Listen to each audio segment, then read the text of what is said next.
The following program is sponsored by Friends of Life Outreach International. Next, best-selling author Sheila Walsh encourages us to spend time with God in prayer. God isn't looking for a specific holy place to meet with us. Because of Jesus, we are the holy place, and God is waiting to meet with us wherever we are. This truth, honestly, is overwhelming to me. God invites you and I to just come into His presence.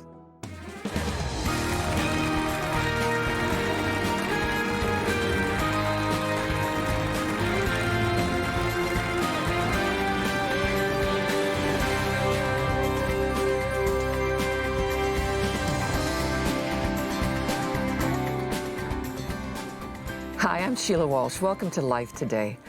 You know, I was thinking last night when I was talking to my son on FaceTime, how overwhelming life can be for most of us. I mean, it's just so crammed with things to do.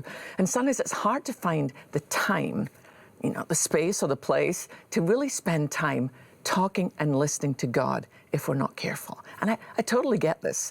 The world we live in is so distracting. I hear this all the time on my Facebook page. How can I pray when I don't know what to say? I don't have the right words. But there's great news, and I will say this again and again, because honestly, it's so important to me. I want you to get this. You are not alone, and God is listening. You know, I know sometimes it feels like you're all alone. You are not alone, and God is listening to you. Well, I want to tell you the story of when Barry and I tried to find the perfect place to make our prayer place. So I woke up to the noise of our two dogs, Maggie and Tink, barking as if we'd been invaded by a herd of cats. They were jumping up and down by the bedroom door, frantic. And I looked at my phone on the bedside table, and it was just before 7 a.m. So I reached over to wake Barry, thinking he could take care of them. But I realized his side of the bed was empty, and I was surprised. Whichever one of us wakes first in the morning always takes the dogs outside. So the fact that Barry wasn't there and the dogs were, it was a little unusual. So I slipped out of bed, and as I reached the bedroom door, I stopped. I realized now why the dogs were barking. There were loud noises coming from downstairs. It actually sounded as if someone was turning our furniture over. And my first thought was, what is Barry doing? Well, then a horrible thought crept into my mind. What if it's not Barry? What if we're being robbed and they've knocked him out? So I called his cell phone and it went to voicemail. Not good. So I looked around the bedroom for a potential weapon. All I could find was a pair of high-heeled boots. I'm dismally prepared for defense, I thought. We should golf. I mean, I'm Scottish. I should have golf clubs up here. Well, I decided I was probably overreacting. Perhaps Barry had taken the dogs out earlier and brought them back upstairs, and now he'd fallen over something, which is not unusual in our home. We are a family of trippers. Well, I took one boot with me, just in case, and the moment I opened the bedroom door, the dogs flew downstairs, barking all the way. While swinging my boot, I followed. We live in a 3-level townhome, and when the dogs reached the ground floor, they stopped barking. Now, I thought, this is either a really good sign or it's a really bad sign. So I called Barry's name and I heard nothing. I called again, and then I heard a familiar yet muffled morning. So I put my weapon down and made my way to the bottom level, and I found Barry and the dogs in the closet under the stairs, up to their chins in boxes and blankets and Christmas ornaments. This closet, you might have one in your own house, is if we don't know where to put it, we throw it in here closet. So I asked him, what are you doing? So I attempted to wade through the mess, scattered everywhere. And he said to me, I'm clearing out this closet. It's 7 a.m. Why? And where are we going to put all this stuff? Well, he said to me, I don't know about that, but this, and there was I can only describe as a reverent pause as he gestured toward the closet. This is our new prayer closet. He told me he'd been thinking about it for weeks, and this was it. Wow, I said. What else do you say? So we spent the rest of that day finding new places to put the things we had no place for. Most of them ended up piled high in the garage or under one of the beds. So I vacuumed up all the glitter, and by that evening, Barry had the closet just the way he wanted it. He brought down his favorite devotional books, his Bible, and a journal. And honestly, I like the idea of a quiet place, just specifically for quiet time with God. So I joined Team Prayer Closet. I thought it would be good to have a place where we could close the door and each could take time to be alone with God. Or so I thought. Well, on that first day, Barry realized that when you close the door, there's no light in the closet. So he took in a flashlight with him. I didn't really like that idea. It felt too much like camping. So I brought in 3 candles, which worked until I knocked one over and set fire to my Streams in the Desert devotional. The next day, Barry seemed to spend quite a long time in there. I mean, at first I thought, this is amazing how much time he's spending communing with the Lord.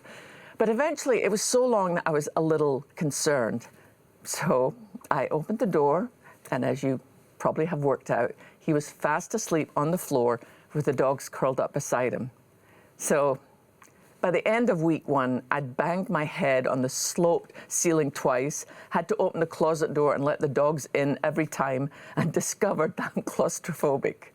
Barry, sad to say, wasn't much better. His prayer closet experiment had failed for us. But here's what I discovered. See, that will probably really work well for some of you. I know I still haven't seen the movie War Room, which is on my to-do list, but I know that that inspired many of you to do that. And if that works for you, that is fantastic. But trying to find a special holy place didn't work for us. And the truth is, for me, God isn't looking for a specific holy place to meet with us. Because of Jesus, we are the holy place, and God is waiting to meet with us wherever we are. Because of Jesus, we can come into his presence, and God is always waiting to meet us. One of the things that became clear is, for some people, that will be your closet. It might be your shower. It might be in your office. It might be in your car. It might be as you walk your dog, as you wait in line at the grocery store. I got a note from a woman last night, and she said, the place that I meet with God is at my chemotherapy appointment. And the bottom line is, it's anywhere. It's everywhere. This truth, honestly, is overwhelming to me. God invites you and I to just come into his presence. I mean, it's amazing. And I don't want you to pass over this. Come as you are right now and talk to him. Well, another amazing thing that I am learning, you can process your pain in the presence of God. No matter what you're feeling or what you're going through, God is waiting for you. That's why I think the Psalms are so revolutionary for me. Because what you see in the Psalms is, at times, David will be angry.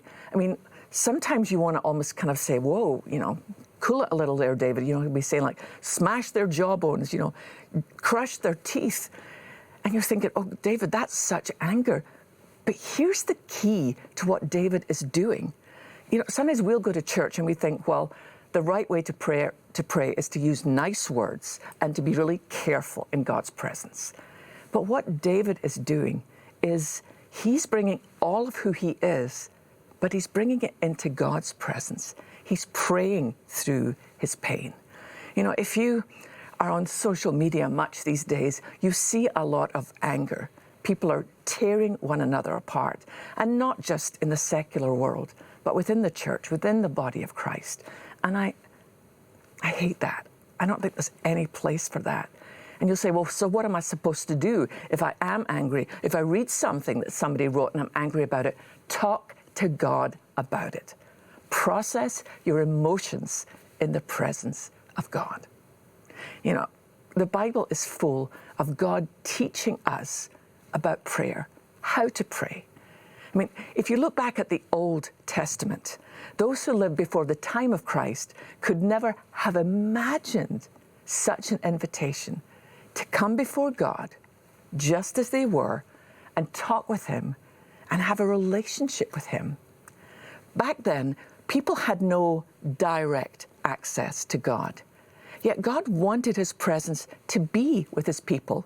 So He told Moses, "Have the people of Israel build me a holy sanctuary so I can live among them." I don't know if you've ever seen a picture or a model of the temple, but there was an outer court where the priests could go and offer sacrifices. But the Holy of Holies, where God's presence and His glory rested, could only be accessed once a year and only by the high priest. An embroidered veil, the width of a man's hand, separated the holy place from the Holy of Holies. But now let's move to the New Testament and see where everything changed for you and for me. The life and death of Jesus changed everything. His last cry from the cross, you then hear that the veil was torn in two. This is what it actually says. Then Jesus uttered another loud cry and breathed His last. And the curtain in the sanctuary of the temple was torn in two from top to bottom. I love that we read it was torn from top to bottom. Only God could have done that. Only God. He was saying to you and I, come on in now. I'm waiting for you anytime, anywhere. The barrier between God and man was torn in two. Scripture says, for we are the temple of the living God. As God said, I will live in them and walk among them. I will be their God, and they will be my people. So let's look at this practically. What does a life of prayer look like? No, it's different for every one of us. The most important thing is to come. Now for me, in the morning, I like to take my Bible and a cup of coffee outside in the morning, and I sit with my Father in one of the garden chairs. And some of the time I spend worshiping God. Some of the time I tell God how glorious He is, how much I love Him. Some of the time I'll bring my requests before Him. And then some of the time I just sit in His presence, just enjoying being with Him. Now Barry he takes the dogs for a long walk at night, and as he walks, he prays out loud when he thinks he's alone. Quite a surprise to some of our neighbours if they're out getting their mail. I'm sure a lot of our neighbours think we're a little crazy. But the truth is, there is no one right place to meet with God. You may have a prayer closet, and it's the perfect place for you. You may have a favorite chair to sit in, or a place that you love to walk. The bottom line is this: wherever you choose, you'll discover you are not alone. God is waiting for you. God's not waiting for a perfect place, because you are the perfect place for God to live. God is not out there somewhere waiting for you to be able to track Him down and find Him. He is right here with you, right now, when you call on His name. Psalm 145, verse 18 says this: the Lord is close to all who call on Him. Yes, to all who call on Him in truth. Not just to some, not just to those who managed to fill in all their Bible study notes, to all. If you're still wondering where to begin, what to say, one of the most powerful, intimate prayers I love that invites the presence of God is this: have mercy, God, on me. You know, if you look through the Old Testament, but then particularly as we move into the New Testament, you know, Jesus said, you know, to His friends, when you pray, pray this way. Not if you pray, but when you pray. So often we kind of use prayer almost as a last resort. You know, maybe, I don't know what you might be struggling with right now. Perhaps you're struggling with health issues or financial issues. And you think, well, I'll do everything I can, and as a last resort, Lord, please help me. Prayer should never be our last resort. It should be the first instinct of a believer. And maybe it's because we call it prayer that we think it's something separate. But really all prayer is communion with the God who loves you, who knows you. And for those of you who are tempted to think, well, you don't know me, you don't know, what things I've done or, whatever. Yeah, I get that. I don't, but God does. One of the things I often ask an audience if I'm out speaking somewhere on the weekend is, I'll say to them, imagine that when you came in tonight, we said, okay, change of plan. Instead of Sheila speaking, we're going to show a movie of your life. Everything you've ever said, everything you've ever done. No bits edited out. This is the full director's cut. Even the things that you think, well, technically that's not a sin because I didn't actually do it. I just thought about it a lot.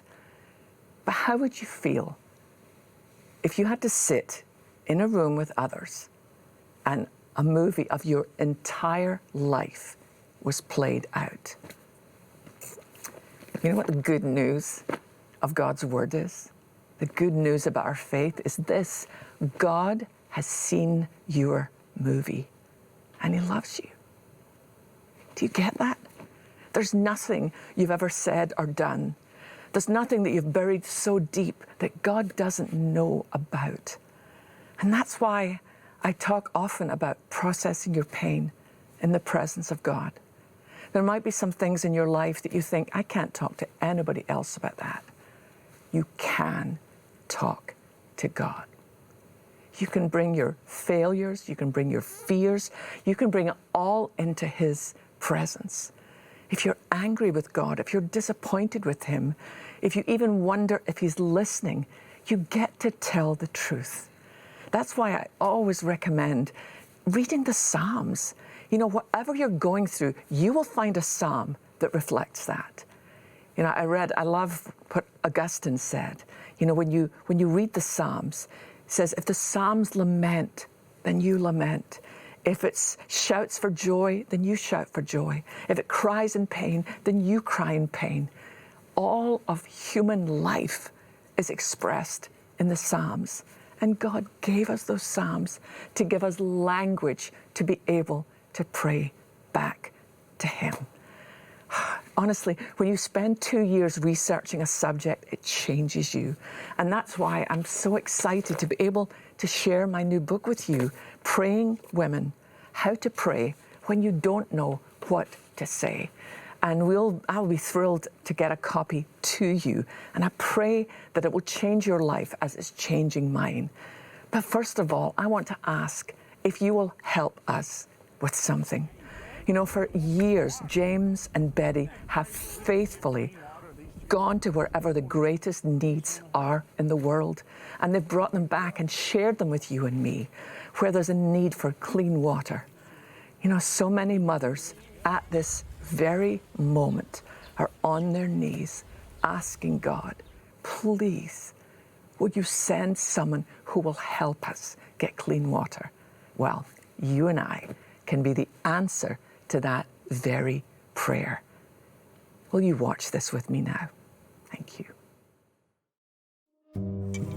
Here's a well right here for a family. It's a hand-dug well. And they've got a container like this that they lower down into the well. And again, you look at this water, and it looks pretty clean.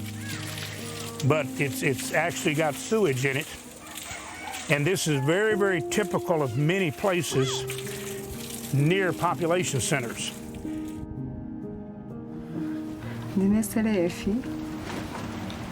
Maisha alishipite kumane kaimula kurukira shakuru kurukira sotulanwa olomo kurukira mpongo mocheni kaboya sotulanwa takwa kaikwa kuteka manshi For mothers around the world like Selefi, hand-dug wells are the only source for drinking water. But hand-dug wells fail to stop contaminants from seeping into that drinking water. Tikatitsika wakachiswabo nani 4 days yani tokesa mkuona mwili kupi kumene mwekesa mkunjira daily ya bwana mba 4 wafu akufu.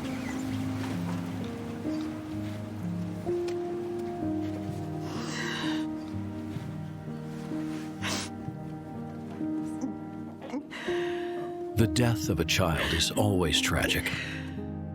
A death caused by what was supposed to have been a source of life is almost too much to bear. When we left Selefi, her remaining children were still drinking from that same hand-dug well. A safely drilled water well, sealed off from outside contamination, saves lives. Help bring safe and clean water to villages like these. Help give water for life.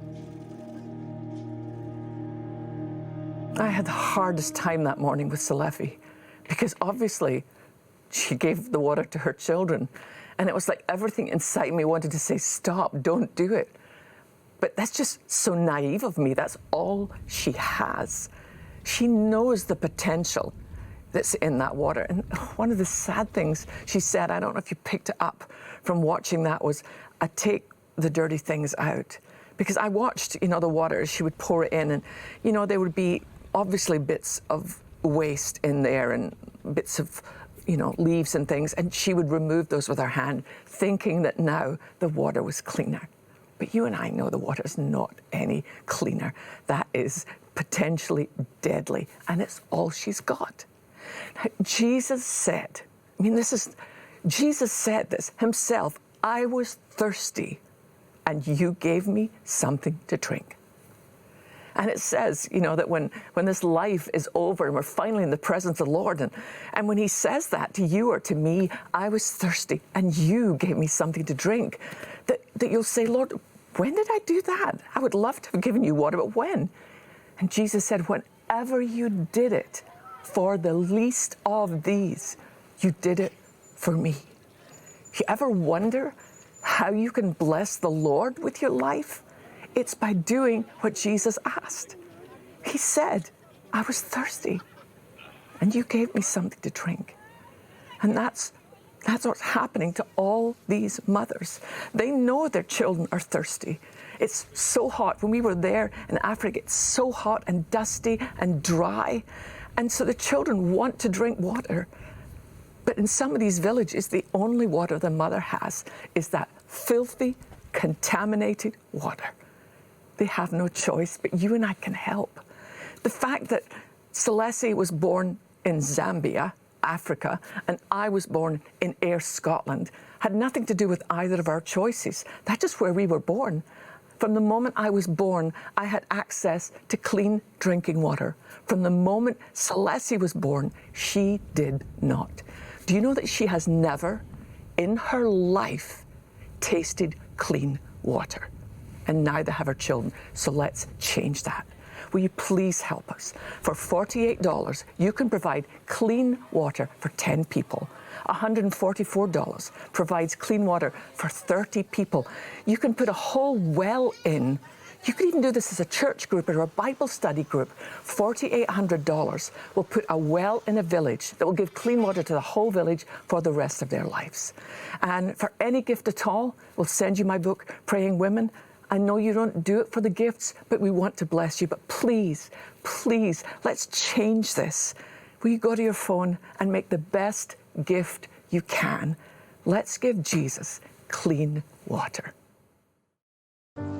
Today, a mother living in extreme poverty will do the unthinkable. Give her children dirty, disease-filled water that she knows could kill them. With no other choice, what's a mother to do?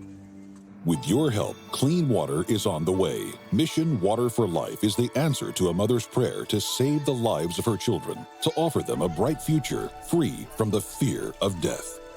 With your gift today, you can help drill and establish 350 water wells this year. Your gift of $24 will help provide clean water for 5 children. A gift of $48 will help provide for 10. $72 will provide for 15. and $144 will help provide life-giving water for 30 people for a lifetime.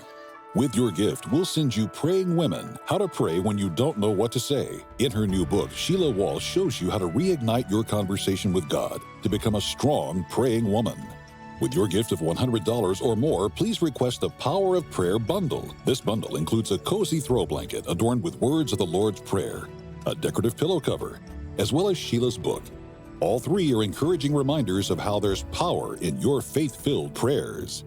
Finally, please consider a gift of $1,200 to help provide water for 250 people, or a gift of $4,800 to help sponsor a complete well. And you may request our brand new commemorative bronze sculpture, A Mother's Strength.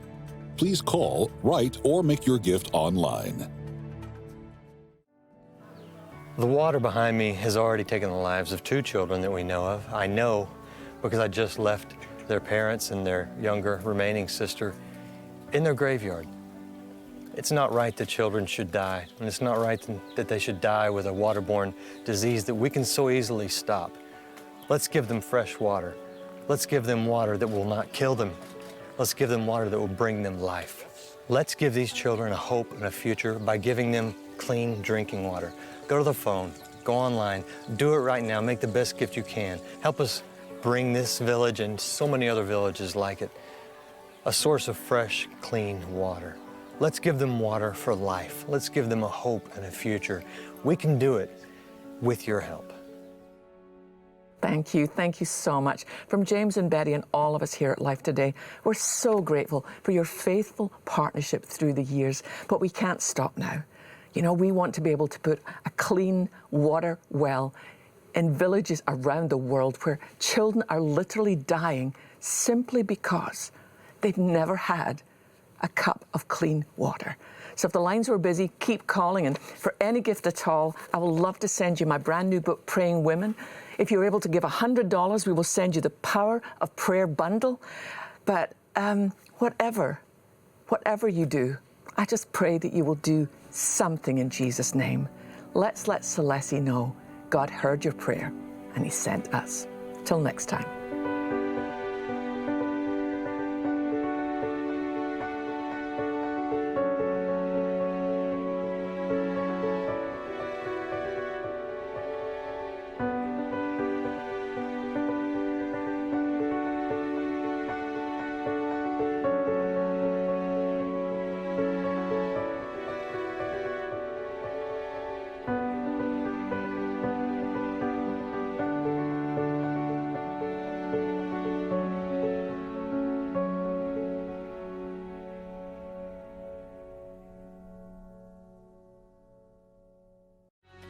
If we really want to help people, we need to not just have a heart for the poor, we need to have a mind for the poor. Debunking popular misconceptions about prosperity tomorrow.